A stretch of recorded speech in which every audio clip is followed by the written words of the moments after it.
Bonjour, pasteur. Je vous salue fraternellement en Jésus-Christ. Amen. Le Seigneur est bon envers nous, n'est-ce pas? Le Seigneur prend soin de nous et il nous guide à chaque étape de notre vie. Et nous voulons reconnaître sa sagesse.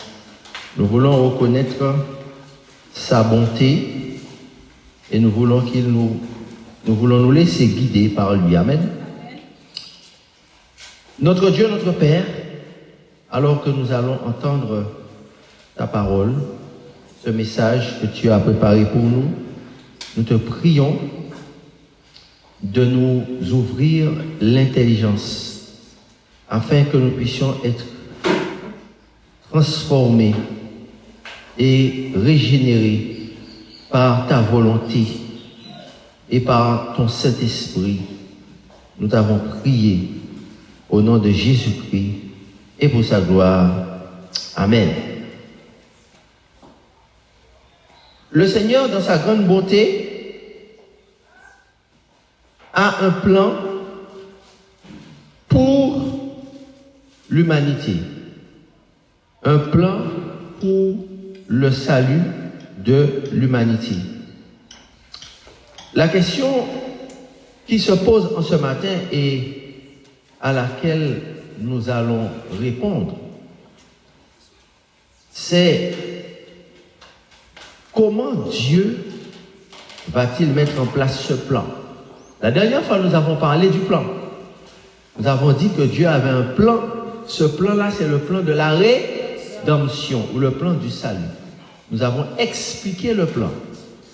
Mais aujourd'hui, nous allons considérer comment Dieu va réaliser le plan. Nous avons expliqué c'est quoi le plan? Baptême d'eau, baptême du Saint-Esprit et marcher selon le Saint-Esprit. C'est ce que nous avons expliqué. Mais aujourd'hui, nous allons expliquer comment Dieu va mettre en place ce plan. Avez-vous une idée de la manière dont Dieu va décider de réaliser son plan pour sauver l'humanité? Parce que c'est un sujet qui est d'une extrême importance, puisqu'il s'agit d'une question de vie ou de mort. Vie éternelle, mort éternelle. Salut ou perte éternelle. Si nous suivons ce plan, nous allons réussir. Si nous ne suivons pas le plan de Dieu, c'est l'échec assuré. Donc, quel est ce plan, selon vous? Nous avons dit que c'est le plan de la rédemption. Mais comment Dieu va-t-il le mettre en place? C'est le sujet d'aujourd'hui. Comment Dieu va mettre le plan du salut en place? Si nous nous trompons, nous sommes en difficulté. Et nous avons un grand risque d'échec. Alors, comment Dieu va mettre en place ce plan? Dieu met en place ce plan par Jésus-Christ. Mais qu'est-ce que Jésus-Christ a mis en place? Jésus a mis en place le royaume de Dieu. Parce qu'il a déclaré, repentez-vous car le royaume de Dieu s'est approché de vous. Très bien. Jésus a mis en place le royaume de Dieu. Parce que le royaume de Dieu, il a mis en place le royaume de Dieu où? Sur la terre. Parce que le royaume de Dieu existait déjà dans le ciel. Nous sommes d'accord ou pas? Le royaume de Dieu n'a pas été créé par Jésus quand il est venu sur terre. Parce que Jésus a dit, repentez-vous car le royaume des cieux s'est approché de vous. Ça veut dire que le royaume des cieux existait déjà avant que Jésus vienne sur la terre. Dieu le Père, Dieu le Fils et Dieu le Saint-Esprit régnaient déjà sur le ciel et tous les mondes habités, toutes les planètes non habitées. Dieu régnait déjà. Mais il y avait une planète qui s'est rebellée contre lui et sur laquelle, eh bien, c'est Satan qui régnait et on a vu les résultats catastrophiques. Donc, Dieu a amené ce royaume sur la terre par Jésus. Maintenant, comment Dieu va-t-il nous aider à mettre en place le plan de sauvetage de l'humanité? C'est ce que nous allons voir ce matin. Comment Dieu va mettre en place un plan pour sauver l'humanité. Pour répondre à cette question, nous allons prendre une image. Il y a un homme qui a déclaré que lorsqu'on construit une école quelque part, ça veut dire qu'on va fermer une prison dans cet endroit-là. Vous avez entendu? Il a dit que la construction d'une école va amener à la fermeture d'une prison. Qu'est-ce que ça veut dire? Ça veut dire que les éducateurs reconnaissent que si on veut sauver une génération, si on veut sauver des enfants de la délinquance, de l'ignorance, de la paresse, de la violence, de la décadence, qu'est-ce qu'il faut faire? Il faut les scolariser, il faut les éduquer. Laissez-moi vous dire aujourd'hui que ce plan-là n'est pas un plan qui vient des humains. Les humains n'ont fait que copier ce que quelqu'un d'autre a fait bien longtemps avant eux. En réalité, le plan, c'est que lorsque un enfant est éduqué, il est instruit, on le forme, cet enfant-là sera un bon citoyen et on évite un délinquant, quelqu'un qui va finir en prison. Donc, le plan n'est pas inventé par l'homme, le plan est inventé par Dieu. Le plan de Dieu pour mettre en place son plan de sauvetage de l'humanité, c'est de faire que les êtres humains vont être dans son royaume. Et son royaume, en fait, c'est quoi? Son royaume, c'est une école. Quel est le royaume de Dieu? Le royaume de Dieu, c'est quoi? Le royaume de Dieu est une école. C'est l'école du Saint-Esprit.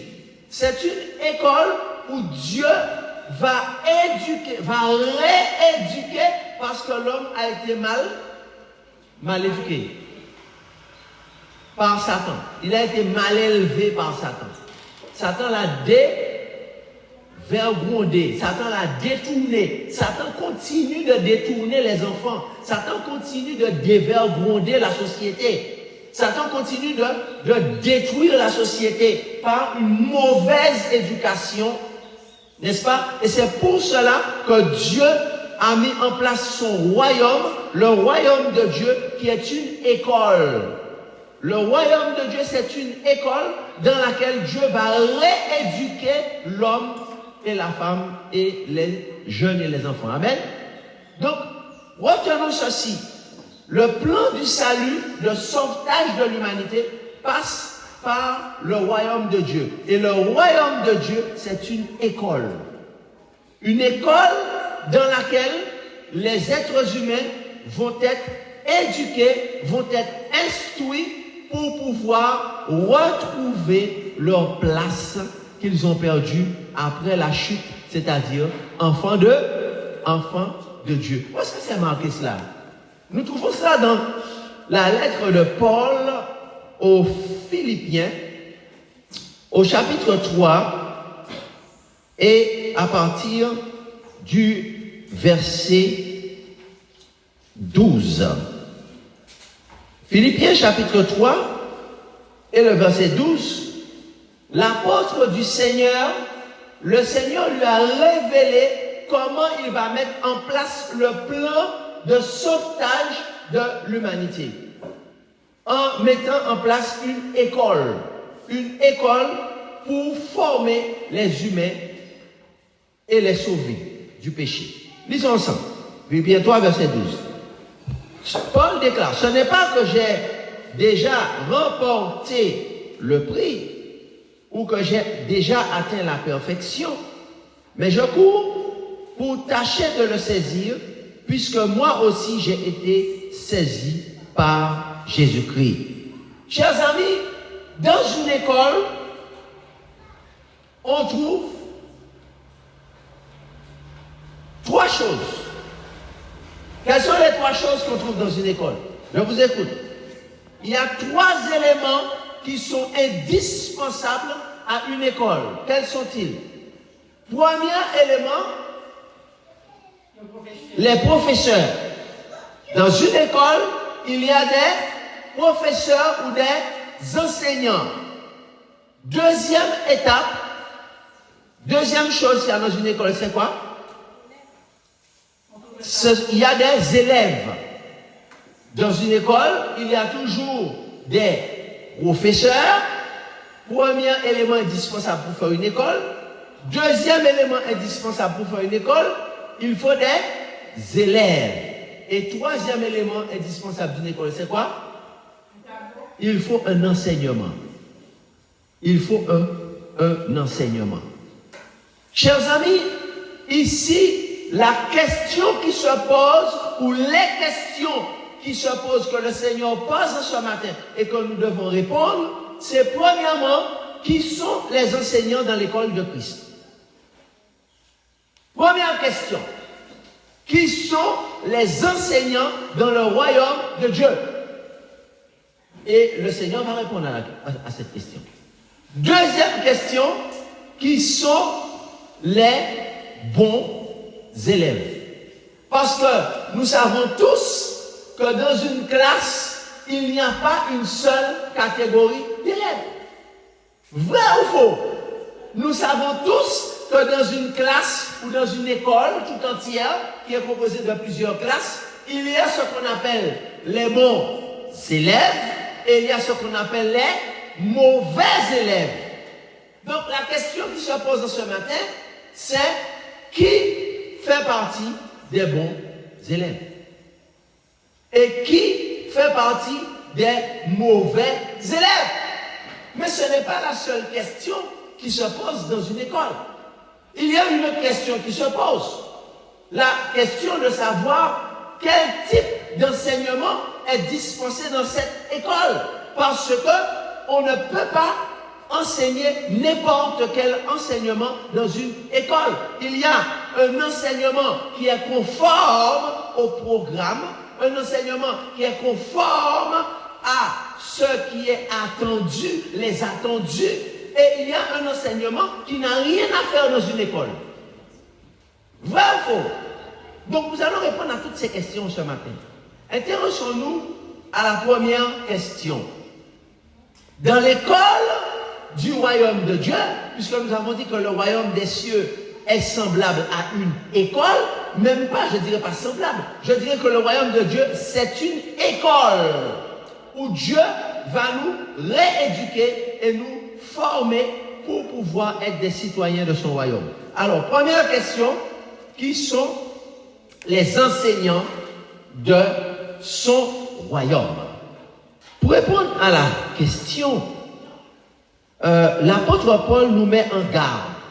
Il nous dit que dans le royaume de Dieu, il faut faire attention aux faux enseignements. Aux faux enseignants. Parce qu'il y a de vrais enseignants, mais il y a aussi des faux enseignants. Et c'est très dangereux parce que ceux qui écoutent les vrais enseignants et qui les suivent, eh bien, ils seront quoi?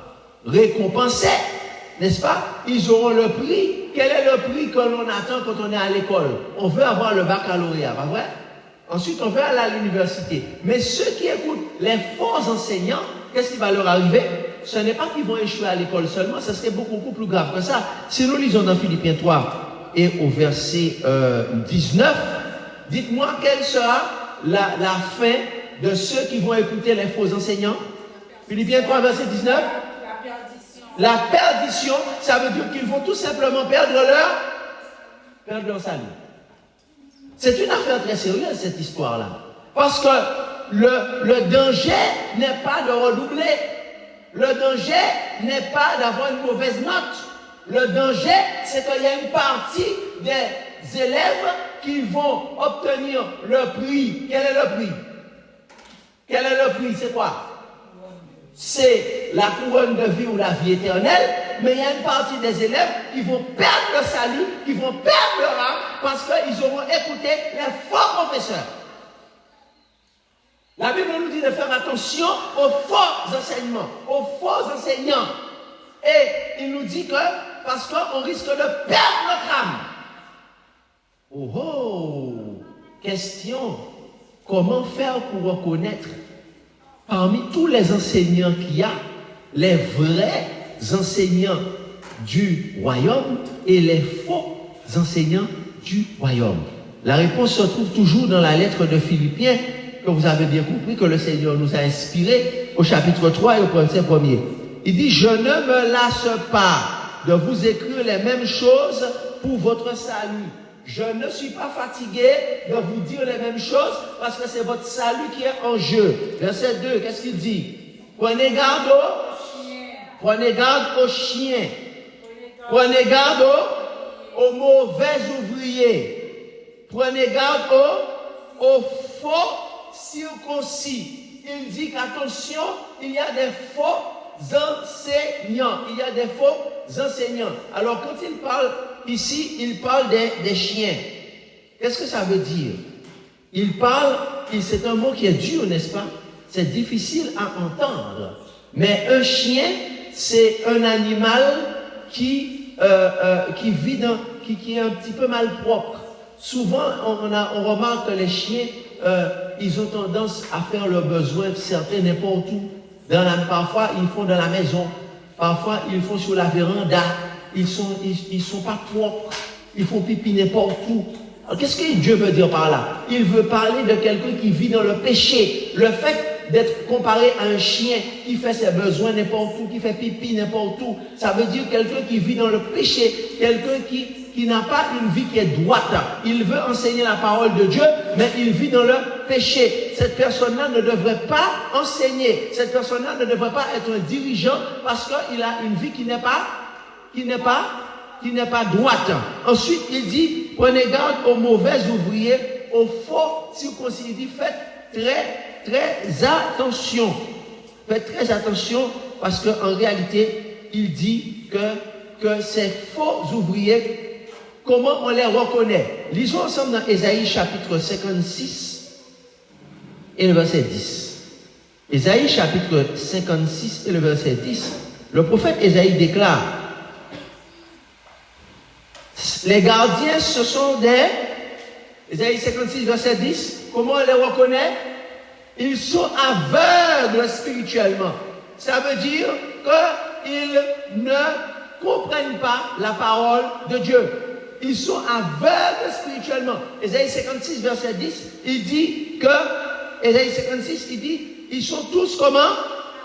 Aveugles. Ils sont tous sans quoi? Sans intelligence. Ils sont tous des chiens. On les appelle encore des chiens. Qu'est-ce que ça veut dire des chiens? Ça veut dire le chien, il est impudique. Le chien, quand le moment de s'accoupler arrive, il n'a pas un seul partenaire. Le premier qui est là, il le prend. Ce qui n'est pas le cas de l'enfant de Dieu qui est respectueux du mariage, qui est respectueux de son couple et de son partenaire. Mais là, il les compare à des chiens, n'est-ce pas? Pas seulement au point de vue de l'immoralité, mais au point de vue de la spiritualité, parce que quelqu'un qui a commerce, qui n'est pas un serviteur de Dieu, indirectement, il sert Satan. Donc, il est dans le péché spirituel, pas seulement charnel. Parce qu'être charnel, on a tendance à penser que ce sont des gens qui sont charnels, on a tendance à penser que c'est seulement les péchés sexuels. Mais ce n'est pas seulement les péchés sexuels. Quelqu'un qui dit comment dirais-je, qui ment sur son prochain, quelqu'un qui salit son prochain, quelqu'un qui fait du mal à son prochain, il est charnel. c'est pas seulement un problème de sexualité. Quel que soit le péché qui est entretenu, eh bien, cette personne est charnelle. Et il dit que ce sont des chiens muets, incapables d'aboyer. Ce sont des chiens muets. Ça veut dire qu'ils ne sont pas capables de dire la vérité pour sauver les âmes. Ils ne disent pas la vérité aux gens parce qu'ils ne veulent pas que les gens s'en aillent. Ils ne veulent pas à perdre les gens. Donc ils sont muets. Ensuite ils continuent. Ils disent, ils ont des rêveries, ils se tiennent couchés, aiment à sommeiller. Ce sont des chiens voraces, insatiables. Ce sont des bergers qui ne savent rien comprendre. Tous suivent leur propre voie, chacun selon son intérêt, jusqu'au dernier. Donc, le prophète Ésaïe décrit ce que Paul appelle des faux enseignants, des faux circoncis. Et il dit, faites attention, parce que bien que le royaume des cieux, c'est une école, mais dans cette école, il y a des faux enseignements, faux enseignants. Il y a des faux professeurs de la parole. Il y a des faux leaders de la parole. Faites attention.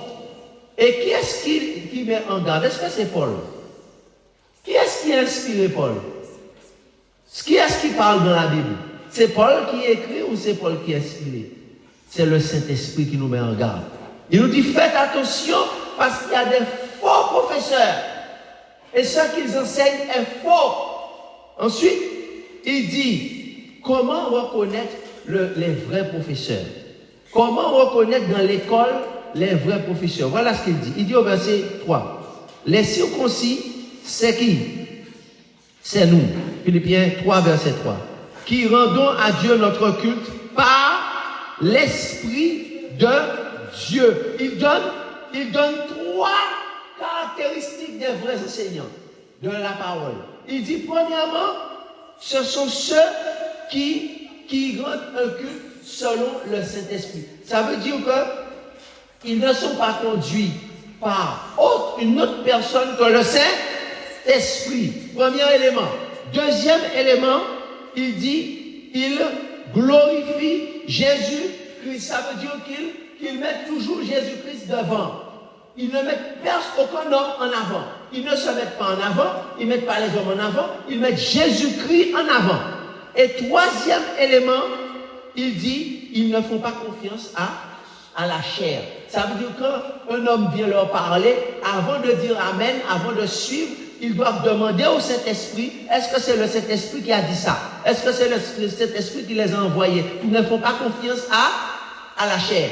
Donc, chers amis, voilà la caractéristique des véritables enseignants de la parole de Dieu. Il dit trois caractéristiques. Il dit, premièrement, ils sont conduits, leur adoration est conduite par qui? Le culte est conduit par le Saint-Esprit. Deuxièmement, ils disent qu'ils mettent Jésus-Christ en avant. Et troisièmement, ils ne font pas confiance à l'homme. Ils ne donnent pas leur confiance à l'homme. Ils vérifient tout ce que l'homme leur dit. Maintenant, deuxième élément, dans le royaume de Dieu, eh bien, il y a les élèves. Qui sont les bons élèves? Parce que notre objectif, je le crois, je le pense, c'est de faire partie des bons élèves. Nous savons bien qu'à l'école, il y a des mauvais élèves. Il n'y a pas que des bons élèves. Malheureusement, il y a les bons et il y a les mauvais élèves. Alors, pour répondre à cette question, nous lisons au verset 8. Je regarde toutes choses. Alors, tout d'abord, il explique, il dit qu'il était un hébreu né d'hébreu, les Philippiens 3, verset 5. Il dit, verset 6, il était zélé, un persécuteur de l'Église. Mais ces choses, verset 7, je les ai regardées comme une perte à cause de Christ. Qu'est-ce que ça veut dire? Je les regarde, verset 8, comme de la boue. Ça veut dire que autrefois, Paul était égaré, lui-même aussi était un enseignant égaré, et Dieu a été le ramasser sur le chemin de Damas, l'arrêter. En fait, ce qu'il croyait, c'est que le fait qu'il faisait partie d'une religion le fait qu'il était hébreu, le fait qu'il était un pharisien, ça veut dire qu'il était un homme très instruit, eh bien, cela faisait de lui un bon enseignant. Il a dit non, j'ai compris que je me suis trompé. En réalité, l'exemple que je dois suivre, c'est Christ. Qu'est-ce que Christ a fait? Eh bien, il dit que il faut connaître Christ, la puissance de sa résurrection. Donc, qu'est-ce que ça veut dire? Ça veut dire qu'un bon élève, c'est un élève qui est mort à lui-même. Résurrection veut dire quoi? Quelqu'un qui est mort à lui-même. Désormais, quand tu es mort, ce n'est plus toi qui vit, mais qui est-ce qui dirige? C'est le Saint-Esprit, Christ. C'est le Saint-Esprit qui dirige. Premièrement, un bon élève, il n'est pas conduit par sa religion, par un groupe, parce qu'il a dit ici, j'étais un hébreu, j'étais un pharisien, c'est ça qui me dirigeait. Maintenant, j'ai compris que c'est pas ça. Ça, j'ai mis ça de côté. Désormais, maintenant, je suis mort comme Christ ressuscité. Donc, premièrement, il est mort à lui-même. Deuxièmement, un bon élève, il dit, verset 12, ce n'est pas que j'ai déjà remporté le prix, mais c'est quoi le prix? C'est quelqu'un qui cherche à obtenir le prix. Quand on est à l'école, un mauvais élève, ça n'intéresse pas d'obtenir le prix. Il est là pour jouer, pour s'amuser. Le prix, c'est quoi? Le prix, c'est le baccalauréat. Le prix, c'est la licence, le master, le doctorat.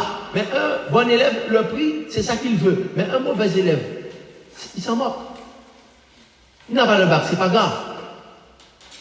Il n'a pas l'examen, c'est pas grave. Mais là, il dit, je cherche à remporter le prix. Je n'ai pas encore remporté le prix, mais le bon élève, il cherche à remporter le prix. C'est quoi le prix? C'est là. Le prix, c'est quoi? C'est la vie éternelle. Ensuite, il continue.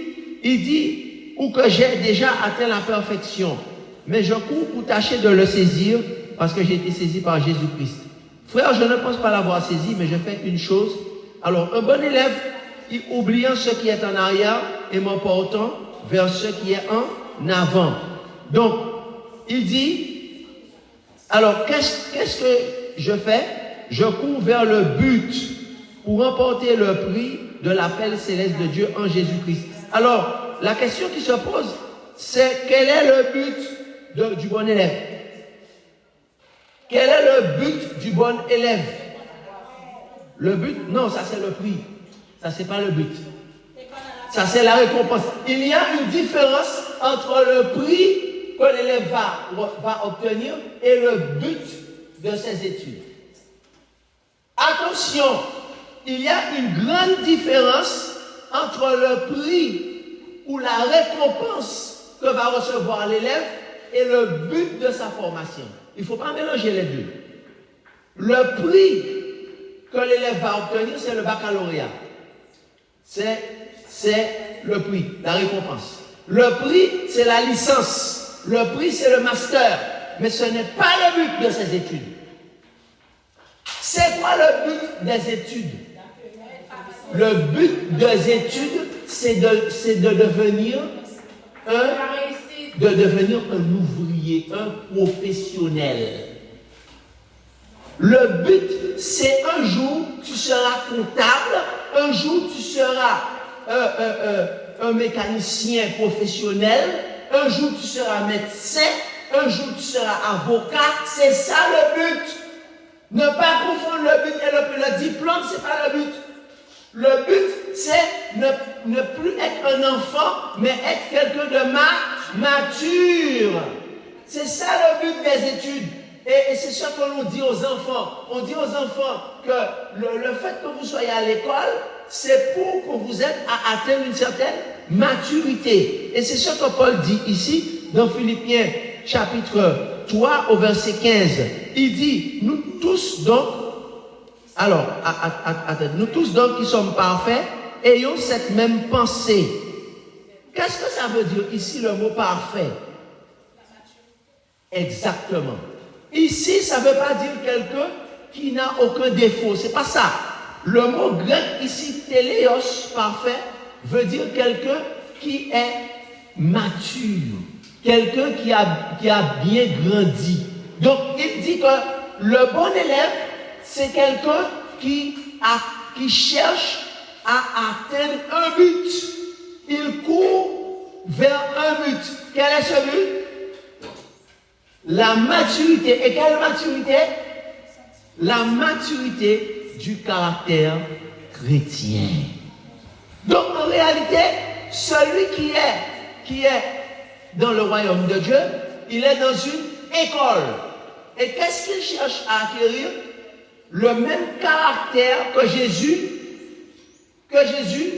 possédait quand il était sur terre et qu'il possède encore aujourd'hui, qui est décrit dans Galates 7, c'est-à-dire toutes les qualités de l'esprit. Donc ça veut dire quoi? Ça veut dire que le bon élève, c'est quelqu'un qui a compris qu'il doit ressembler à qui?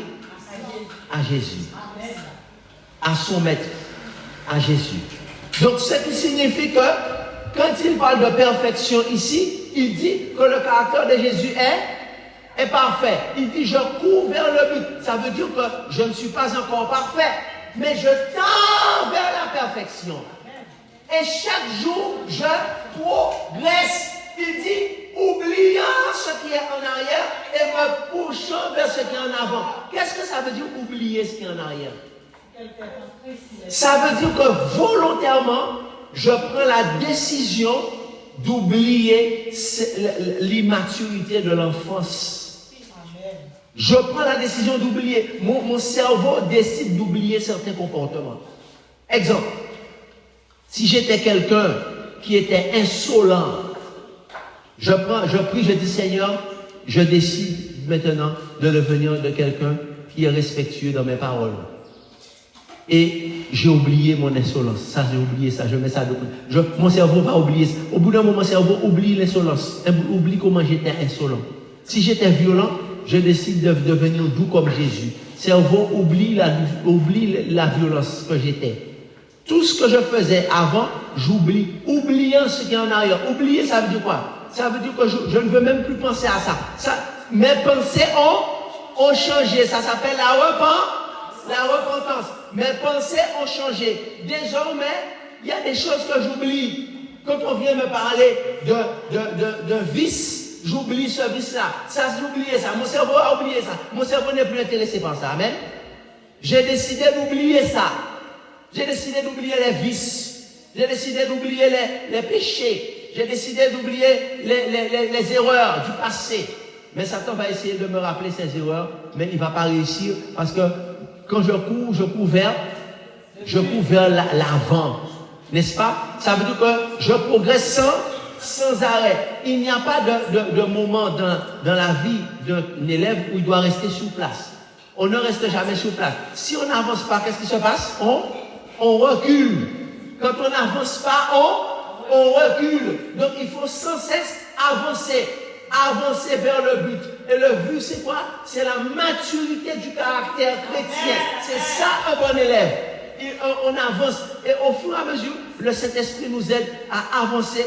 Il a dit, j'ai pas encore atteint le but, mais je cours en avant. Je ne regarde pas en arrière. Je ne me retourne pas pour regarder en arrière. Vous connaissez l'histoire de la femme de l'eau?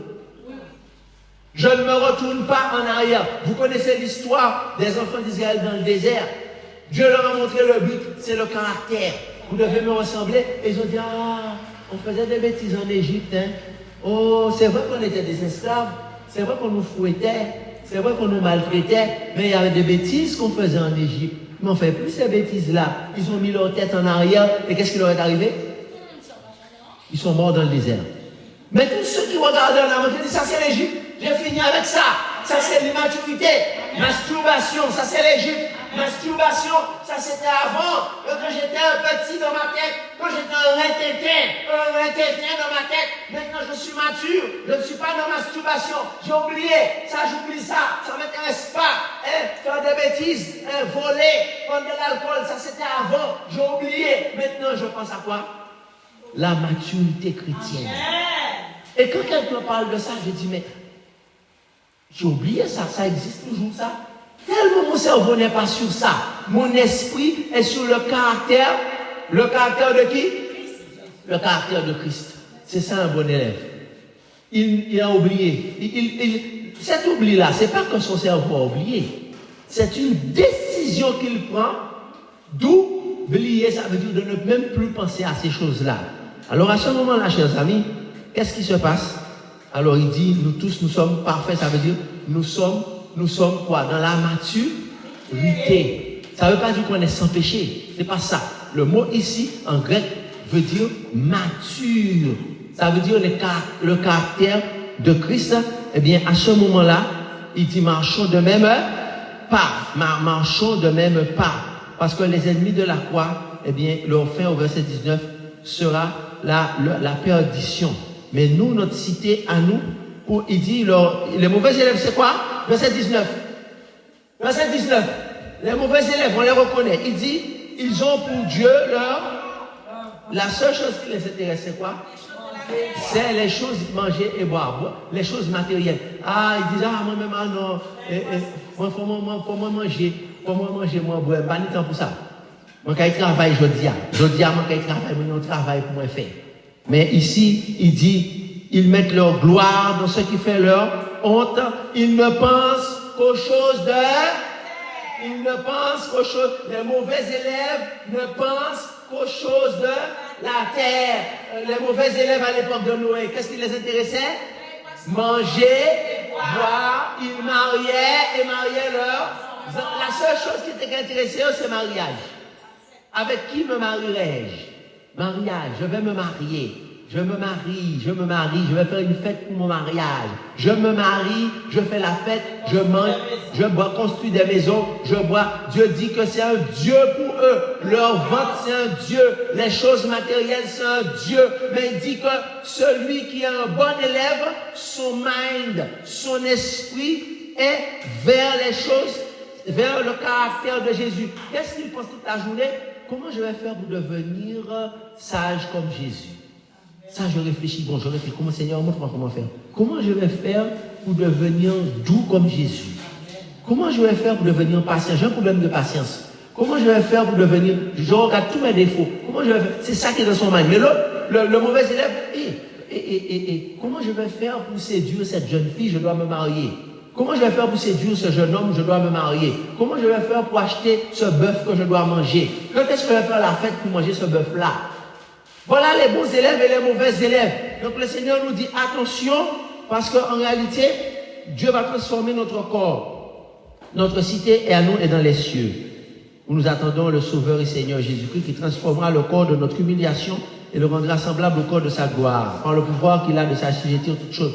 Chers amis, le Seigneur nous parle aujourd'hui et nous dit, faites attention, parce que le royaume des cieux, c'est une école. À l'école, faites attention, parce qu'il y a des faux professeurs et il y a des vrais professeurs. N'écoutez pas les faux professeurs qui sont des chiens et on ne peut pas cacher toute sa vie comme on est. Un jour, vous pouvez cacher pendant 3 ans, 4 ans, 5 ans, mais un jour, ça peut sortir dehors. Et quand vous comprenez qui est la personne, Dieu dit n'écoutez pas, ne les suivez pas. Et ils ont pour Dieu leur vent. Ils s'occupent d'eux-mêmes. Ils ne s'occupent pas du royaume de Dieu. Et il dit, écoutez les vrais professeurs, les vrais enseignants, qui eux veulent laisser le Saint-Esprit conduire, qui eux ne suivent pas la chair, qui eux rendent un vrai culte à Dieu. Ensuite, il dit, soyez de bons élèves. De bons élèves, ce sont ceux qui regardent en avant et qui oublient leur vie passée. Ils ont oublié. Si on veut te dire, mais pourquoi songer avant? On ne pas songer ça. C'est eux-mêmes qui rappellent moi. On oublié ça. On oublié pas ça. Ça, c'est pas très longtemps, ça. Ça fait longtemps. Pourquoi songer ça toujours? On sous ça toujours. Moi-même, il aime oublier ça. Moi-même, oublier ça. C'est eux qui rappellent moi ça. On oublié ça, peut-être. On oublié pas ça. Ça va dans l'esprit, mais encore. Les bons élèves, ils oublient ces choses-là. Parce que maintenant, ils veulent avoir le caractère de Christ. Amen. Et c'est à quelqu'un ce matin qui veut dire, Seigneur, j'aimerais vraiment que tu me donnes, que tu fasses de moi un bon élève. Je veux être un bon élève dans le royaume de Dieu, dans l'école. Je veux, Seigneur, chercher la maturité chrétienne. Que le Seigneur vous bénisse. Amen. Nous allons chanter ce chant avec zèle. À ton école. À ton école. Je viens. Seigneur Jésus. Nous allons nous mettre debout, nous disons merci à Dieu pour ce repas spirituel qu'il nous a donné en ce matin. à l'école du Saint-Esprit. Levons-nous et chantons les paroles qui se trouvent au numéro 176. Avec zèle, à ton école, je viens, Seigneur Jésus, apprends-moi par ta parole à t'aimer toujours plus.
Que ton nom soit béni, que ton nom soit glorifié, Seigneur, parce que tu nous as appelés à avoir du zèle, à être des élèves zélés pour avoir la maturité, c'est-à-dire le caractère de Christ. Merci, Seigneur, de ce que tu nous as choisis et que tu nous fais confiance pour être de bons élèves. Tu nous as montré comment être de bons élèves ce matin. Aide-nous à le faire. Nous avons tous accepté cet appel d'être de bons élèves et tu le feras parce que tu fais ce que tu dis. Et nous te disons déjà merci, Seigneur, au nom de Jésus. Amen. Recevons la bénédiction ce matin. Que l'Éternel te bénisse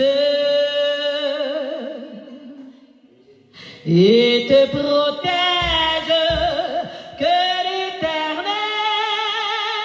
te regarde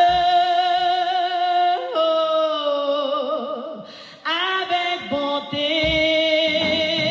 et qu'il te fasse grâce et qu'il te fasse grâce, que